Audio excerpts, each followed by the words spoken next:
Hey guys, got another sticker design here that I took from a sketch. I altered it digitally and got it where I wanted it, where I was happy with it, and then I transferred it to some watercolor paper and I inked it. So I found when doing these drawings in this style, kind of doing the rough draft digitally, it was very helpful and made the whole process a lot more simple. But again, where I lack control working digitally, I still prefer to go back and do the final take traditionally. Which has been the process for these past few drawings with the sticker designs.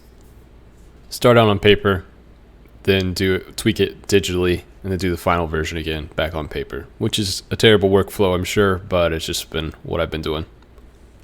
And the digital process has been nice because you can work in different layers, so you can sample different ways of inking the same drawing without having to start over if you end up doing something you don't like.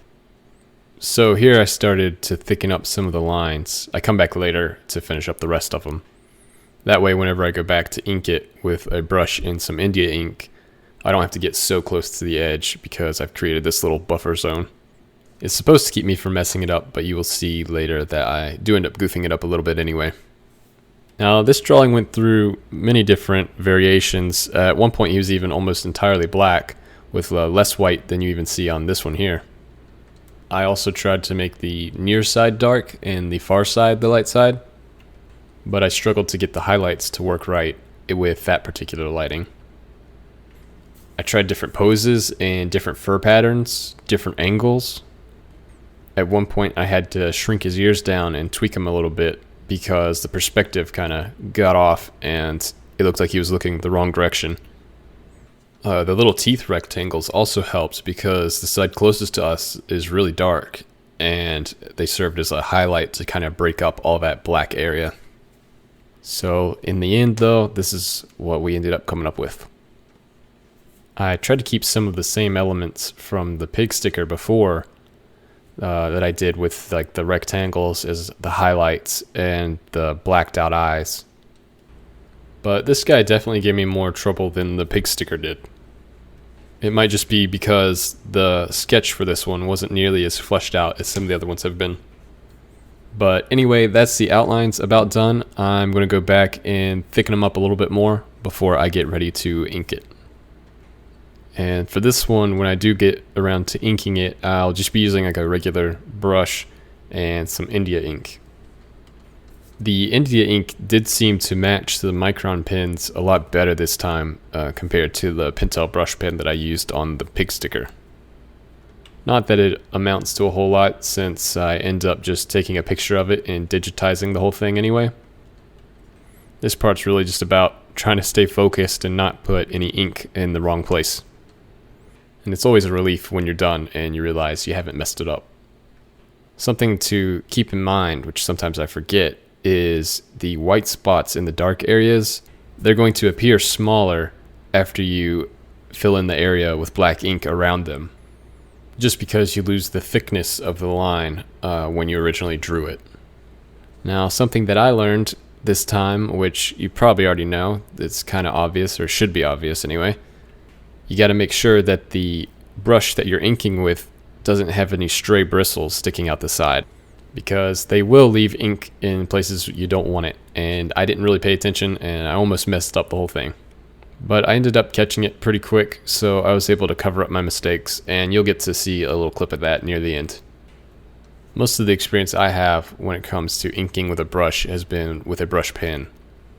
And they seem to have synthetic bristles, so they behave a lot better than real brushes do. Which is why I didn't really think much of it when I saw the stray bristles. So originally, what I was intending for him to be was a wolf, but looking at him now after the fact, I feel like he could probably pass as a German Shepherd as well.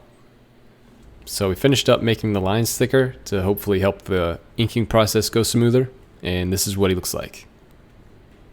Now this first brush coming up did fine, didn't give me any trouble. It was just a little bit too wide, and you'll see me struggle to get in some of the smaller areas with it. It's when I switched to the smaller brush a little bit later, and he's the one with the crazy bristles that ends up getting me in trouble. The ink that I'm using is just some Speedball India ink, the kind you get in a big bottle. Now it went on a lot darker than the Pentel brush pen ink did, but in the end I still needed a second coat, which I kind of figured I would. So here comes the brush that was giving me some trouble. It's the one that has a yellow handle. So once I noticed that this was happening, I stopped using the yellow brush, of course, and then I just kept going back and forth between the big brush and my micron pens. I think I was using a 0.3 at the time. Now this is also going to be up on Redbubble for anyone who's interested. You can have it on a sticker or a mug or whatever. I will be sure to leave my link around here somewhere if you're interested. Now again, I can't really speak for the quality of Redbubble. People seem to like them and give them good reviews. I just have very little experience with Redbubble. I have a sweatshirt that kind of is peeling, and I'm not sure if that just is how it goes for everybody. So in the meantime, I just have it on, taking it off all clothes and things that you're going to wash repeatedly. And it'll be on more on hard items like cups and mugs and all that, at least until I figure out how it goes for Redbubble. So the clips you see here coming up at the end, you'll see me fixing the little areas that the brush made and covering those up. And you'll also see me adding a part that I completely forgot. So anyway, that's what it ended up looking like. I appreciate you guys for watching this and spending your time here, and I will see you in the next one.